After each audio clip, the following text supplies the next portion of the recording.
ಎಲ್ಲಾರು ಈ ಕಡೆ ನೋಡಿ. ನೀವು ಗೊತ್ತೋ ಗೊತ್ತಿಲ್ಲೇನೋ ಏನಂದ್ರೆ ಈಗ ಇವ್ರು ಅಪ್ಪ ಅಮ್ಮ ಅವ್ವ ಅಂತ ಟ್ಯಾಟೂ ಹಾಕ್ಸ್ಕೊಂಡವ್ರೆ ಆಯ್ತಾ. ಅದು ನೀವು ಪ್ರೀತಿನ ತೋರ್ಪಡಿಸ್ಕೊಳಕ್ಕೆ ಅಂತ ಟ್ಯಾಟೂ ಹಾಕ್ಸ್ಕೊತೀರಾ. ಕೆಲವರು ಏನು ಅಂದ್ರೆ ಚೆನ್ನಾಗ್ ಕಾಣಿಸ್ಬೇಕು ಆಯ್ತಾ, ಯಾರಾದ್ರೂ ಫಿಲಂ ಹೀರೋ ಹೆಸರು ಆಮೇಲೆ ಏನಾದ್ರೂ ಹೆಸರುಗಳನ್ನ ಹಾಕೋತೀರಾ. ಆದ್ರೆ most of the HIV cases tattoo ಇಂದ ಬರ್ತಾ ಇರೋದು ಇವಾಗ. ಯಾಕಂದ್ರೆ ಟ್ಯಾಟೂ ಹಾಕೋರು ನೀಡ್ಲು ಚೇಂಜ್ ಮಾಡಿರ್ತಾರ ಇಲ್ವಾ ಗೊತ್ತಿರಲ್ಲ ಆಯ್ತಾ. ನೀವು ಗೊತ್ತಿಲ್ದೇನೆ ಟ್ಯಾಟೂ ಹಾಕ್ಸ್ಕೊತೀರಾ.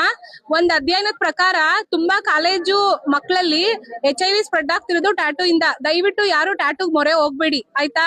ನಿಮ್ಮ ಅಮೂಲ್ಯವಾದ ಜೀವನನ ಈ ರೀತಿ ಸಣ್ಣ ಸಣ್ಣ ತಪ್ಪು ಮಾಡಿ ಗೊತ್ತೋ ಗೊತ್ತಿಲ್ದೇನೆ HIV ಪಾಸಿಟಿವ್ ಆಗೋದನ್ನ ತಡೆಗಟ್ಟಿ ಆಯ್ತಾ. ದಯವಿಟ್ಟು ಟ್ಯಾಟೂನ್ ಯಾರು ಹಾಕಿಸ್ಕೋಬೇಡಿ ಸರಿನಾ.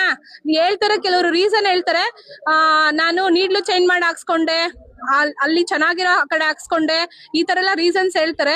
ಟ್ಯಾಟೂ ಅವಶ್ಯಕತೆ ಐತಾ? ಅಪ್ಪ ಅಮ್ಮನ್ ಪ್ರೀತಿ ಎಲ್ಲಿರ್ಬೇಕು?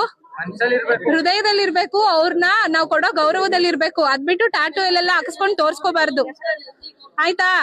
ಪ್ರೀತಿನ ಈ ತರ ಟ್ಯಾಟೂ ಹಾಕ್ಸ್ಕೊಂಡು ತೋರ್ಸ್ಕೋಬಾರ್ದು. ದಯವಿಟ್ಟು ಈ ರೀತಿ ತಪ್ಪುಗಳನ್ನ ಮಾಡ್ಬೇಡಿ ಮಕ್ಳ.